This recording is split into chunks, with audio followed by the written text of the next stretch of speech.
Morning! Update natin yung ating talong. Tingnan nyo. Oh, meron na naman ito. Ang laki oh. Oh. Ang laki.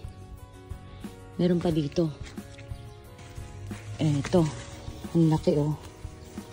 I-harvest na ulit natin. Mag-harvest ulit tayo ng talong. Ito ring isa. Itong mga to. Galing naman. Oh. Tapos yung ampalaya natin, eto, meron na tayong isang malaki. Oh. Ang laki na. Pero lalaki pa to. Tapos meron din mga ibang bunga. Ayan oh. Ito pa isa. Oh. Mga sili natin, malalaki na. Ito guys, so mga pang sinigang. Ayan oh.